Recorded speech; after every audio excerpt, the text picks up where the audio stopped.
intriguing like this. So this one was definitely at the top of the list. So I appreciate you for joining, man.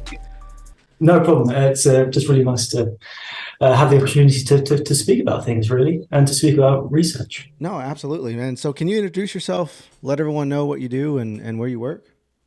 Yeah, sure. So I'm Dr. Tim Hill, and I'm a senior lecturer in marketing at the University of Bath, which is in the southwest of the UK, where it is currently absolutely tipping it down with torrential rain and awful winds. Hmm. Um, So I, so where are you located, John? I'm actually in the Houston, Texas area. Ah, nice. Okay. So it's I don't know, it's about 75 degrees. We got a little snow during the wintertime. Oh, I say snow. We got some slow flurries, I guess you could say, but not really. Okay. It got cold, but not too bad. I'm very jealous of anyone who can, live in sort of warm weather for most of the year. It's the Have one thing. It's the one thing I miss about living in Australia. are you, Uh, oh, okay. So that's what I mean. I thought the accent was Australian. So how long have you been in the UK? no, like I'm from the UK, Okay. but I did my PhD in Australia, so I spent 5 years there. So there may be a slight twang in my Yeah, voice. you definitely hear it. We are you familiar with Jess Perales? I think that's how you pronounce her name. She's from Australia. She owns a company called Hardcore Carnivore. It's like Okay, yeah, well, okay, yeah. No, I'm familiar with the brand, but I didn't know who was behind it. okay, Okay. yeah. I just spoke with her a couple of weeks ago. Great, fantastic. So how long have you been in your field of research? So I did my PhD in I started my PhD in 2012, and I guess I've been researching consumers and I guess contemporary forms of consumption for the last 10 years, really. Okay, Um, what piqued your interest in that field of study?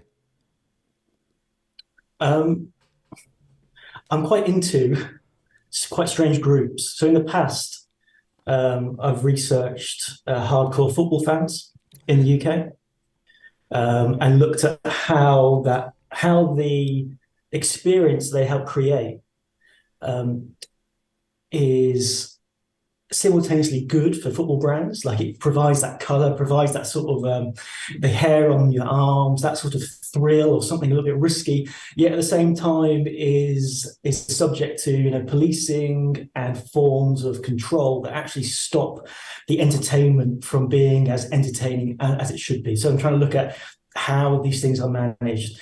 Um, More recently, I've researched sort of conspiracy theorists in the UK and looking at how there is like a pathway from sort of yoga and sort of health and beauty holism to sort of fully blown conspiracy theorists. They're trying to understand that sort of trajectory and pathway and try to understand the various ways in which people can sort of be sucked into something that they hadn't initially signed up for. Mm, And this project is actually just from this boredom project was something that a colleague in Dublin had a student study. And I thought it was really interesting because boredom is one of those emotions and one of those feelings that isn't really subject to much research because it's quite mundane, it's quite banal, it's not like fear or anger or hope. Yeah, at the same time, we all know what being bored sort of feels like. So why don't we try to understand what it is, how it's created, and what it means for us as people to be bored? So that's the sort of background for the type of research that I do. I'm interested in weird things, weird groups, weird emotions, stuff that tends to be overlooked in universities. your conspiracy correlation. So were you saying, did that study find that there's a correlation between people who practice yoga or meditation? Was that, or is that? No. So it's not like a numerical. It's not like survey based statistical form of research that tries to understand correlations and things like that. It's more just trying to understand the particular phases. That means that somebody, it doesn't need to be yoga, but any form of slightly non-Western form of lifestyle and hobby. Um, some of the things that need to happen to kind of lead people down a bit of a rabbit hole. that they hadn't initially signed up for. So just trying to understand, what happens and when and how to understand that sort of pathway. That's interesting. The people that are spend more time in the education realm and maybe pursue secondary education, I find that they don't play with conspiracy theories as much as people that maybe just got like a bachelor's degree. People with like masters or PhD degrees often tend to stay away from toying with a conspiracy theory. Is that something you see? Um, like there is a bunch of research in America that tries to understand like educational level and proclivity to believe in conspiracy theories, and I don't think it's as clear cut as people think. Hmm. Because in countries such as Hungary, Russia, the US, the UK, increasingly, people who appear to be within the mainstream seem to find it quite easy to peddle and be entertained by conspiracy theories. So there's something interesting going on historically and something interesting culturally. Um, so I wouldn't say that's a necessary sort of core finding, and that's one of the reasons why it's quite interesting. Yeah. Because you find people you wouldn't necessarily expect being taken by these quite outlandish explanations. Yeah, it's fun, man. I like I like learning what makes people tick. Yeah, It's yeah, yeah. it's Me too. I it's mean, entertaining. yeah, me too. And trying to understand, uh, yeah, what allows people and what allows groups to be created where quite fanciful ideas sustain them, and it's seen as a very normal, taken for granted set of beliefs. So that's what I quite find interesting, from the research I've done on football hooliganism, which seems like a really sort of archaic, tribalistic way of being. If you try to understand the world through their eyes, then it seems to make sense. So it's just about trying to make what seems strange to us understandable, Hmm. um, and a little bit more familiar, I guess. I got you. All right, so explain to people the differences of boredom. In the different articles that I read, there's kind of two different, I guess, containers of boredom. Can you talk about those? Yeah, sure. So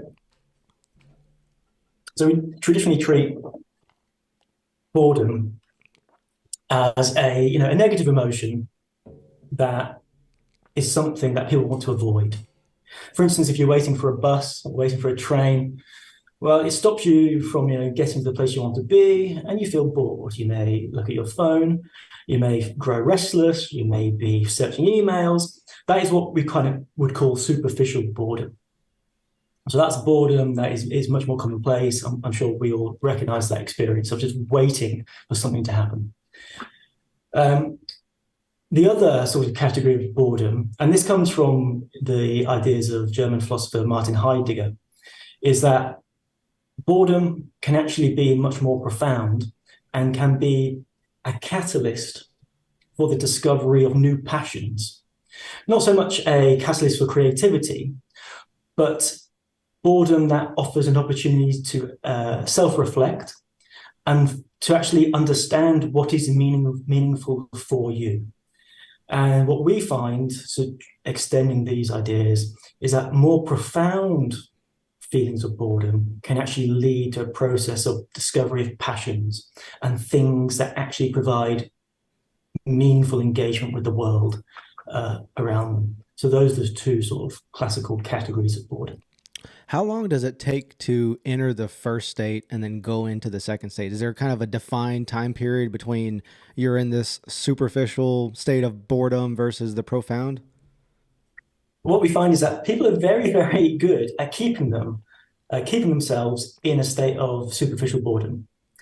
One of the weird paradoxes of superficial boredom is that we may be waiting, for a bus to arrive, which in the UK happens a hell of a lot. And what we do in these instances is we may flick through our phone. Yeah? We may spend time on social media just looking for any sort of new piece of news and information.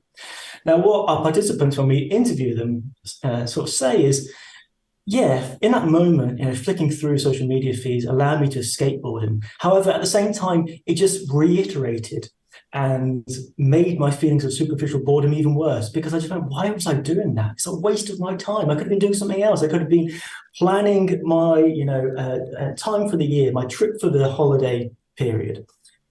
So there's this weird sort of state where people willingly find things to distract them, but the things that they use to distract them are really unfulfilling. And even though you may have a small chunk of time to fill, in fact, this could actually be used in a much more meaningful way. The other thing to mention is our study explored people's experiences of the pandemic. And what the pandemic provided was an opportunity for a bit of a natural experiment. What happens when people didn't necessarily need to go to work? What this allowed people to have is an abundance of time that they could fill at their own leisure. And we found that the pandemic, because it allowed people to have an abundance of time, is that they had no work to fill it. And that abundance of time meant people were, left largely by themselves, for instance, or not doing daily tasks, not having to, plan to go to work or prepare meals. And the abundance of time allowed people to go, wow, I really don't have that many interests that aren't my work. And that sort of self-reflection went, well, what do I actually like? And that breeds the conditions for people to go, wow, I really need to grow some hobbies, some interests, to rediscover the things that I was interested in and that provide motivation and meaning when I was younger. So you see lots of people returning to sports that they put to the side when they were teenagers, or discovering baking, or discovering putting together chairs and tables, breaking things in the house and learning how they sort of learn. So the abundance of time allows more profound feelings of boredom to be created. And all this means, I think, and this is, I think, one of the more interesting sociological things, is that the abundance of digital technology that promise connectivity and convenience makes it very difficult, if not impossible, for more profound types of boredom to emerge. And the pandemic was this natural experiment where things changed quite radically for some people. And now that we've gone back to normal, we're not seeing the same experiences of boredom. We're now, back into the superficial boredom of waiting, of having time to fill through mundane tasks. And the more profound things of boredom that we describe in the study, they're not very prevalent or common. Hmm. That's fascinating. Is there any type of, is this profound boredom, is it kind of, can that be applied to every culture or every demographic? Or is there one where this study maybe correlates or is related to like one specific group of people? Or is this kind of a broad for every type of person, no matter what age or anything like that? Yeah, so one of the things that so I guess this is a preliminary set of findings. And in a more advanced study that we have planned, we'd actually be focusing in on that exact point you made, John, which is how are these different experiences of boredom patterned sociologically? Because obviously the people who were in the UK classified as key workers, doctors, nurses, people who work in the emergency services, delivery drivers, obviously their experience of the pandemic was completely different to, say, people who were furloughed, didn't have to go to work, and didn't have kids. So these things are patterned sociologically. And I think the next step, when we have a more representative set of participants, is to understand how these things are distributed in more unequal ways. Do you remember when we were kids? I'm assuming we're about the same age, but Yeah. we didn't have social media, and we found ways to play with things that I don't think kids today would play with. Like we would turn the things out of sticks into objects, or find different objects out in the field, to play with. And I noticed that my kids today, they don't do that. They need something that's a physical, like an object to play with. They don't like their imagination I don't feel is as robust as mine was when me and my friends were little. And that kind of concerns me a little bit. That worries me a little bit. I don't know if you seen something similar. Yeah, I understand where you're coming from, and I'm always hesitant to repeat like the romantic critique of technology, which means to say, as a result of the abundance of technology, we're losing something about what it means to be human. And I'm always hesitant to kind of fall into that trap, because that way, you start to say, well, we need to essentially reject modernity, reject things that makes our lives easier. However, there is definitely something to the fact that children and teenagers, when things aren't presented to them in a fully formed fashion that don't scream entertainment, there is the creation of imagination, and the creation of forms of play that are actually very, very beneficial for teenagers, and this is what spawns subcultures historically. So when you look at the emergence of subcultures as an idea in the 1960s, it's a term that comes from sort of the UK and the emergence of these countercultural groups that appear to reject the norms and values of their parents. Essentially, what this is a rejection of is boredom. And the rejection of boredom is we are not going to be constrained. And we're actually going to play around with things and challenge things. So, in fact, when things aren't presented to you, it does spawn creative sparks. It means, well, let's build the world that way that we want to see. So, I think there is something definitely there that is worth exploring. I think it's a really interesting and perceptive observation, John. Have you seen the studies or news articles talking about how a certain amount of social media use or playing games for children is actually beneficial and sparks like neural pathways for them to figure out problem solving skills? Have you seen anything like that? Yeah, like it's not my area of research, but I can definitely see the benefits of problem solving with others. I can definitely see the advantages that gaming and contemporary forms of computer gaming can provide people in terms of transferable skills and things that they will rely on in the future. It's So it, yeah, it's tough, man, for a parent. Do you have kids?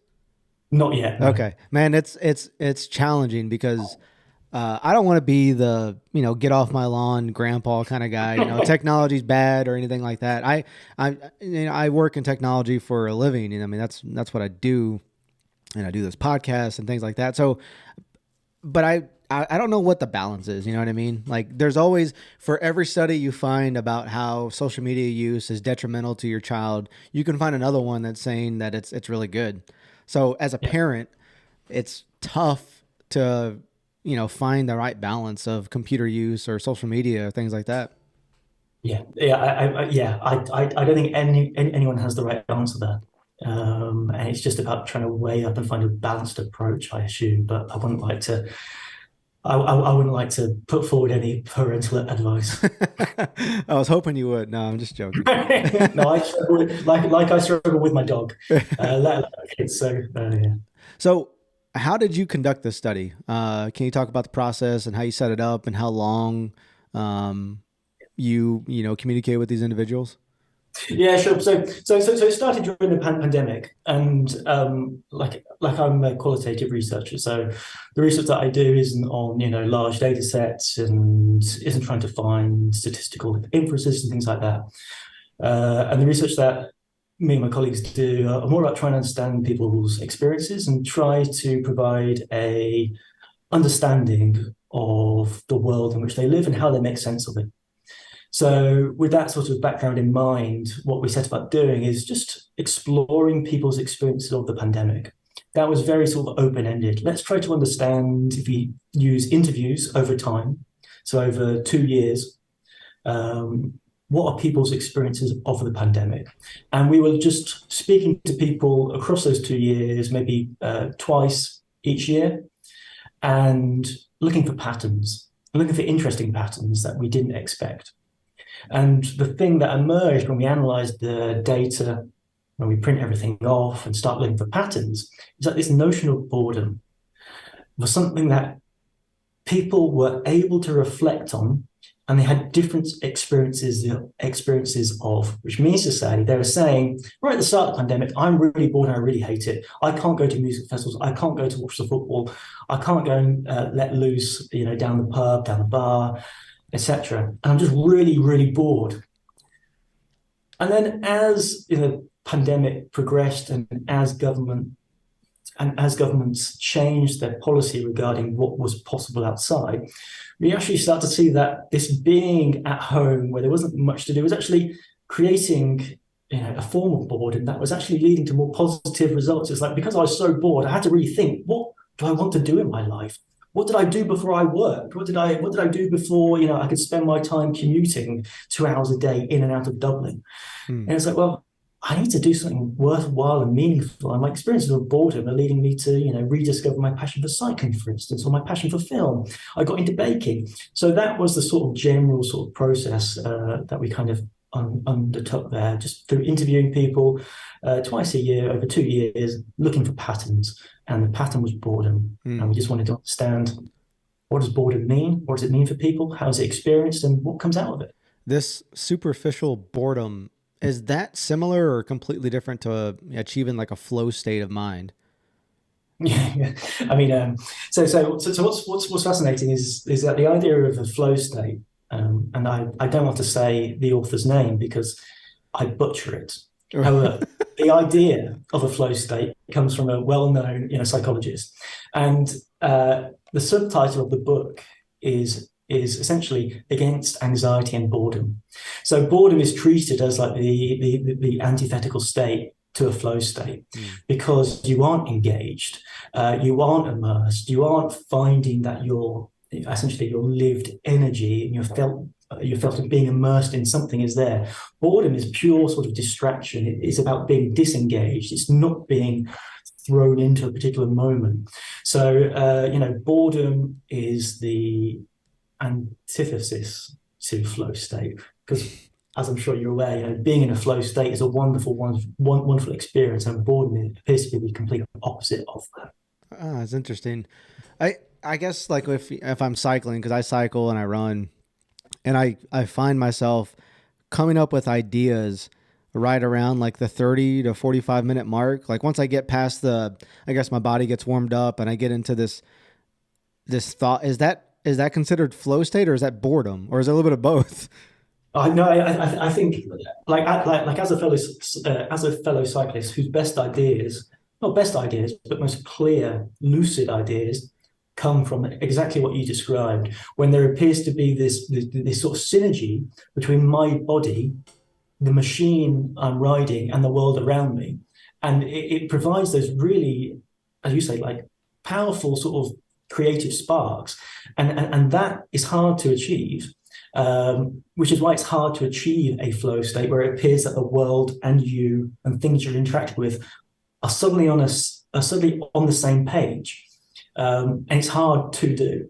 Um, but it is a really sort of magical moment of clarity and of lucid thought. Yeah, no, that's a great explanation. I don't know what that is, but I find I can kind of control it too. Like if I have something that is on my mind or a topic or I'm going to do a podcast and I'm coming up with questions or whatever, I if I listen to music or if I listen to a podcast while I run, then I'm not going to get any kind of deep thought because my mind's kind of focused on the conversation that's taking place. But if I listen to music, um, I I guess I kind of drowned out the music maybe a little bit, and I forget that it's playing, and then I enter that like boredom or that lucid thought, like you were saying. Do you find something similar?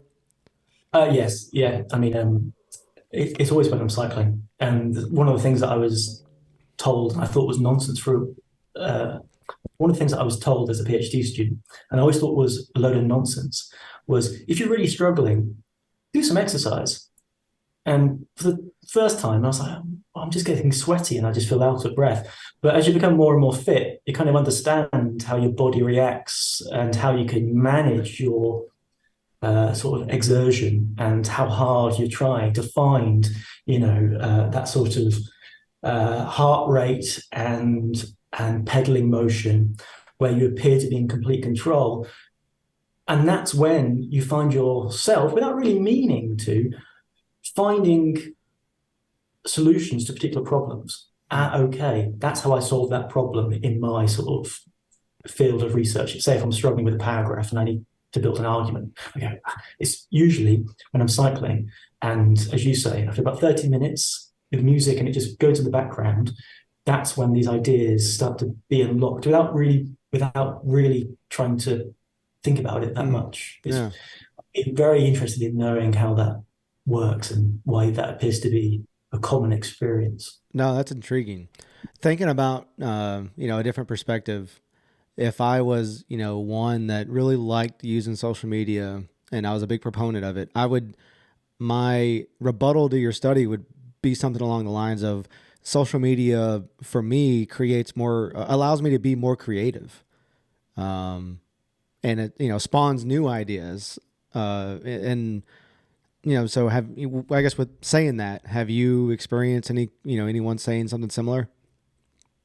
Um, yeah, and yes, and I can see the advantages that come from social media use, most definitely. And I think perhaps some of the reason why we got this negative reading of social media was because we were in a pandemic situation, which meant that any connections built through social media were not able to be followed up in the same way you otherwise would be able to in non-pandemic conditions. Because, as you say, John, that sort of spark of creativity, that connection of, I found, a group of people who think like me, have the same set of ideas, have the same vision. That's a lot easier to understand how that's going to play out in the future when, you can meet face to face, you can go for a drink, you can meet up at a bar, you can have a meetup.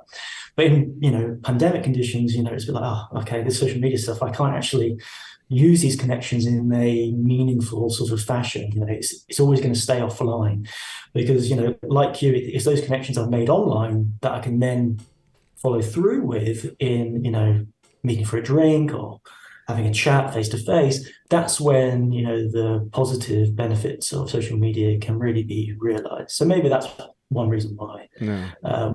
we find that sort of negative reading of social media with our participants. Interesting. Uh, can someone, is it possible to bypass superficial boredom and get into profound boredom? Yeah, essentially, you've got to go down the black hole of boredom. You've got to get, Yeah. you've got to you've got to sink far, Right. and you've got to sort of go. I really am bored, and I'm not going to distract myself. Right. I'm not going to sit on the toilet and read social media. I'm not going to simply, flick through things. Put your phone away and sit and have a think. And that sense of solitude leads to, critical self-reflection. What do I find meaningful in life? Yeah. What do I want to achieve? What provides me with a sense of fulfillment and meaning? Those questions aren't typically questions that people want to really answer. So I can understand the need to distract yourself, to keep yourself busy, to engage in sort of low level tasks and things like that. But as much as those questions of thinking critically about yourself may be, the positive benefit is if you ask yourself these questions, something positive will come out of it at the end. Hmm. So, the paradox is as much as profound boredom is discomforting and not a nice experience, the payoff comes when you realize, okay, there are things in life that I want to pursue for which I'm passionate about. Yeah. You made me think of something when you're sitting on the toilet. I wonder how much time is wasted by men watching or flicking through social media while on the toilet. It's got to be a lot. I mean, like, I would want to, now that you say it, I would want that thing to be quantified. How many hours in the man's life is spent flicking through social media whilst Yeah. on the toilet?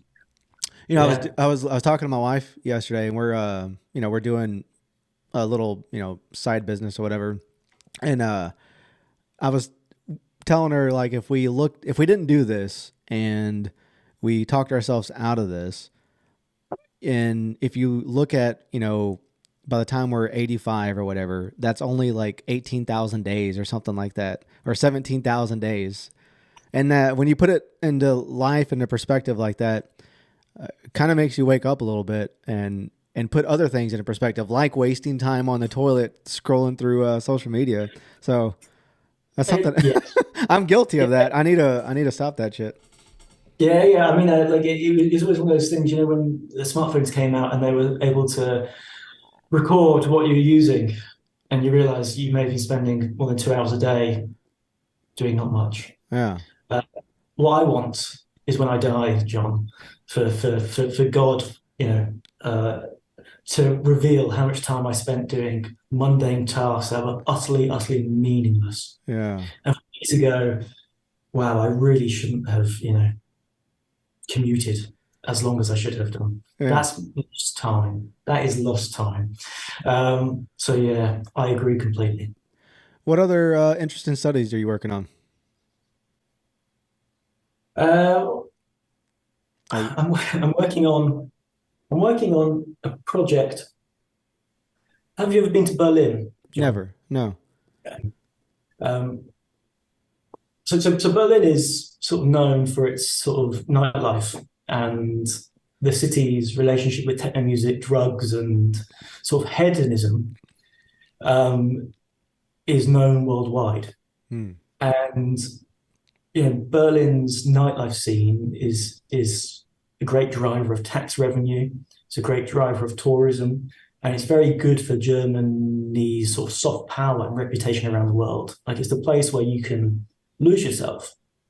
And one of the interesting things about the Berlin nightclub scene is that, unlike other nightclubs around the world, and you can see similar things, but not to the same extent, um, that there are, bouncers, but they call themselves selectors who, are in charge of the door policy.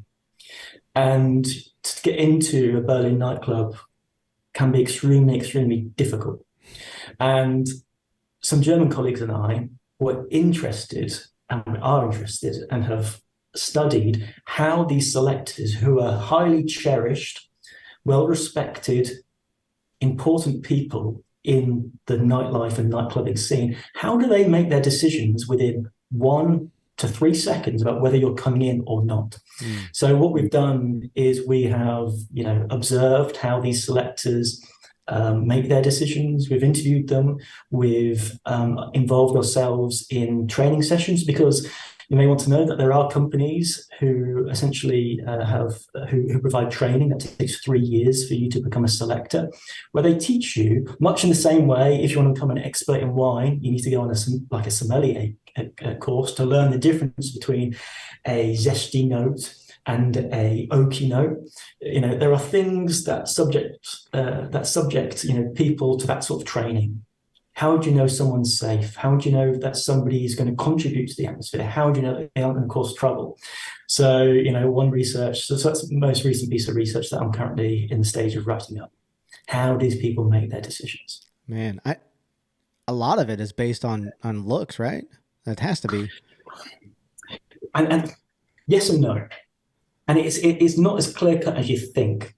I always had the impression that if you're wearing, gear or clothes that are slightly off, or are able to signal that you aren't part of the community that the nightclub is sort of there to have present, that you're not coming in. And in many cases,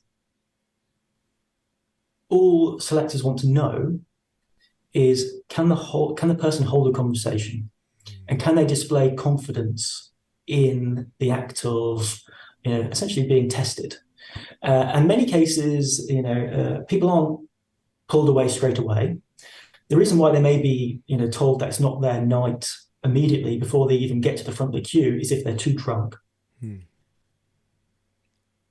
But in the main, selectors want to have a short conversation with you where you need to reveal something about yourself that they find is interesting, charismatic, or demonstrates you understand, for instance, the DJs that are playing, or the particular scene or subculture that is being attracted. So it's all to do with the conversation that they have, and it's not just simply a visual thing; it's like a interactional thing. So in Berlin, in order to get into these, I guess some of these clubs, or is it all of them? But you almost go through like a little mini tryout. Then Yeah, you don't just pay and you get in. Like in America, most of the clubs, you just you pay your fee and you get in. But it doesn't work that way in Berlin, huh?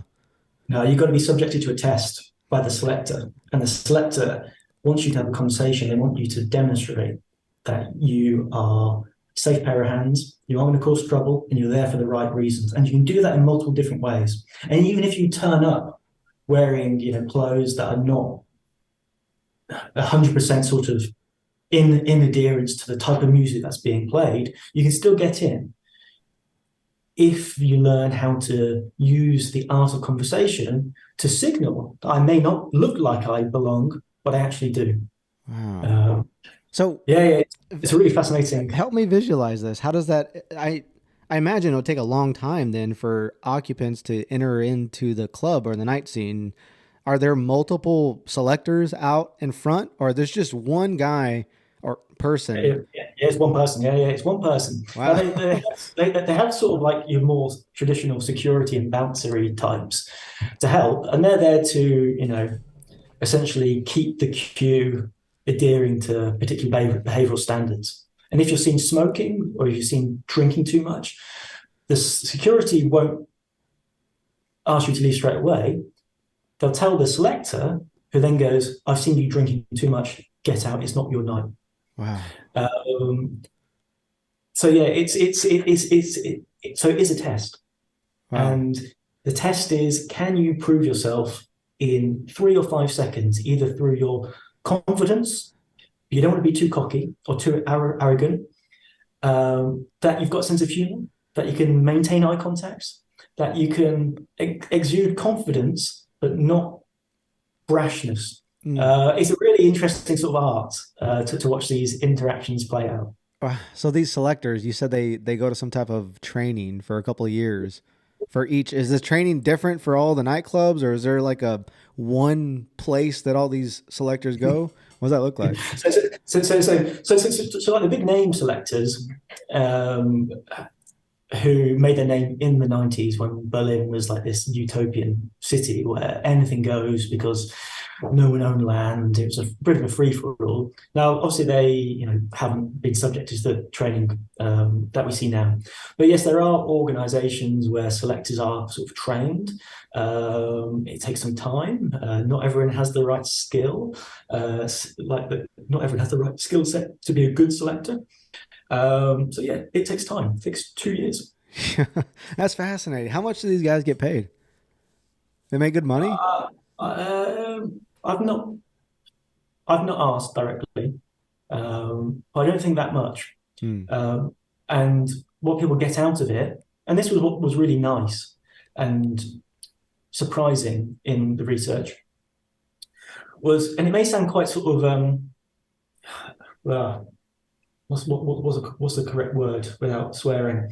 Oh, Um, you can swear. It's okay. Artistic. Okay. Like I like the English would say a little bit wanky. Hmm. Um, and that means when you speak to selectors, they use phrases like, "I'm building an artwork for the evening. I'm building a sculpture Wow. in which I am over the course of the night piecing together the right selection of people who I know when they're face to face, when they've ingested drugs, when they're listening to techno, are able to feel intimately connected, even though they are strangers. And their role is to build that sculpture each and every night that allow something magical to be created."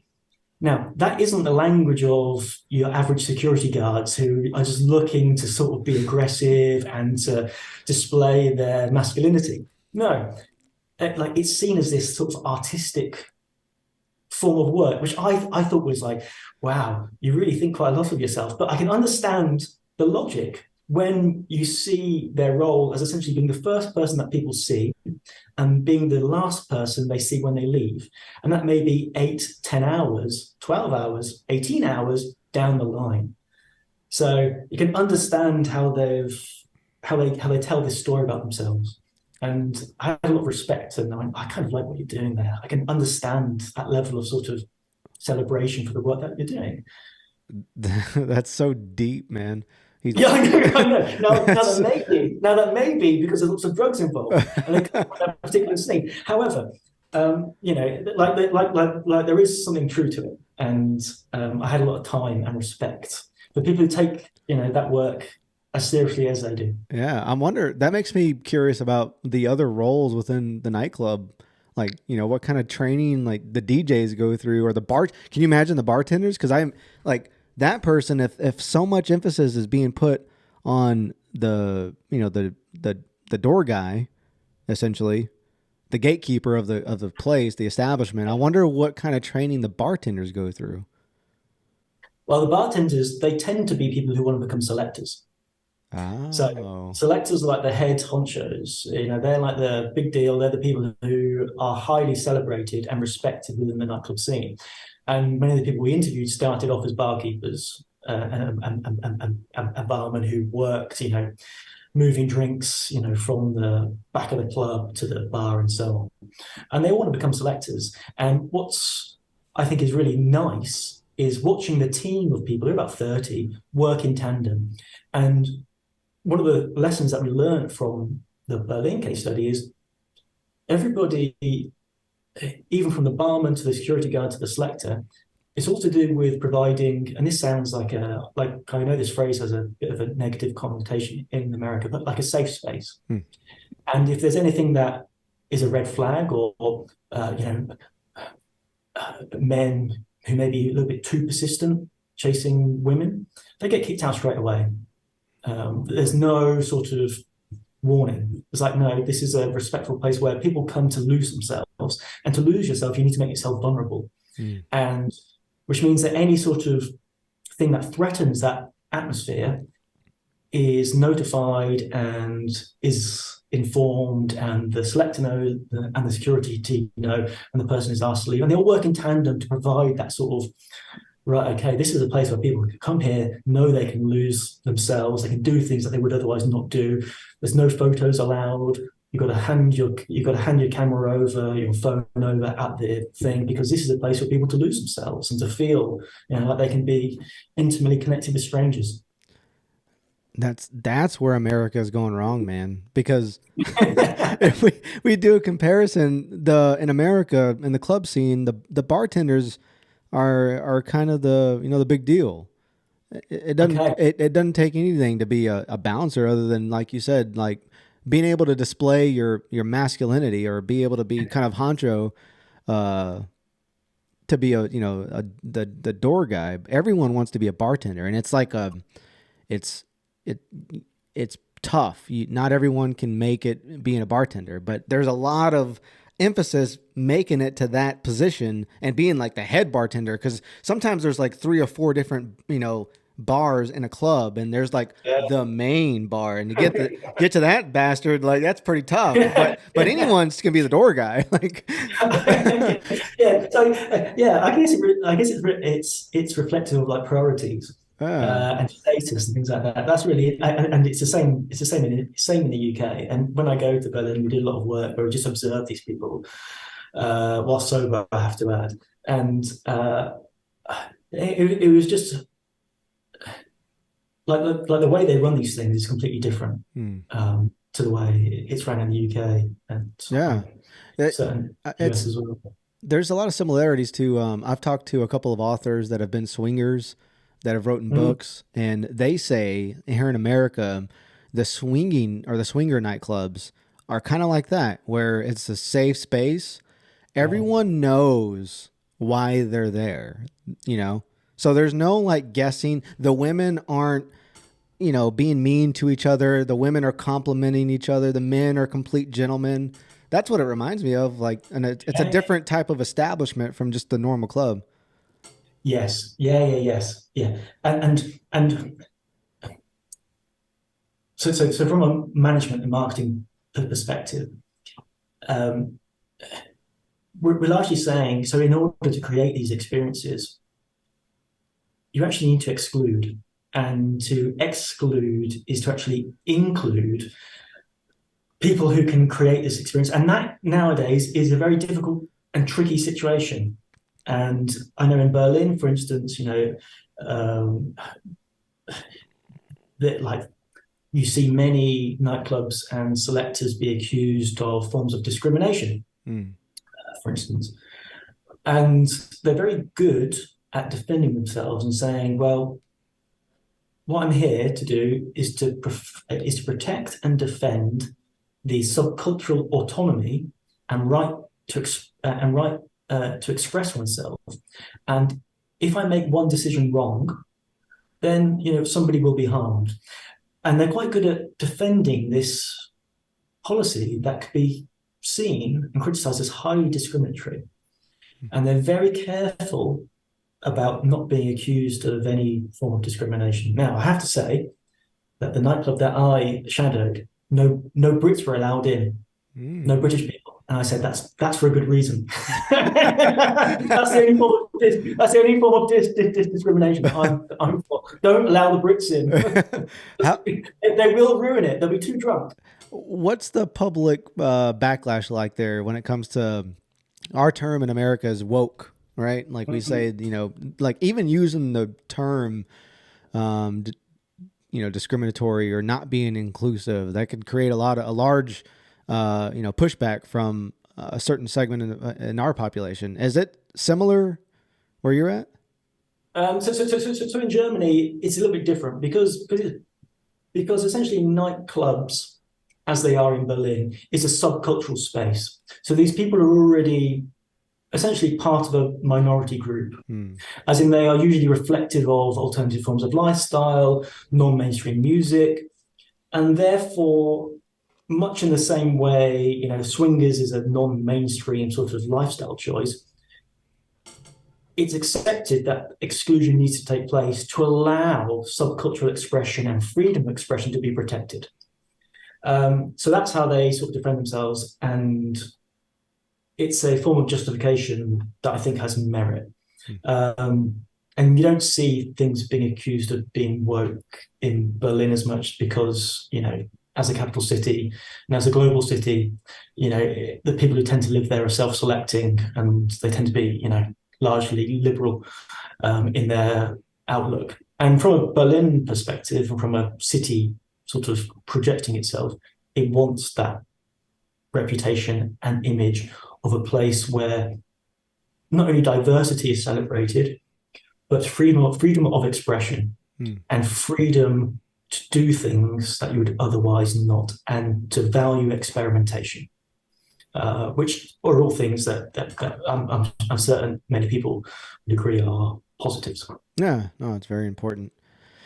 Man, Tim, this has been a fun conversation. Sorry, I like it. You asked me to come and talk about boredom, and we've ended up talking about swinging. Hey, no, this is good stuff. This is great. I learned something new about the gatekeepers.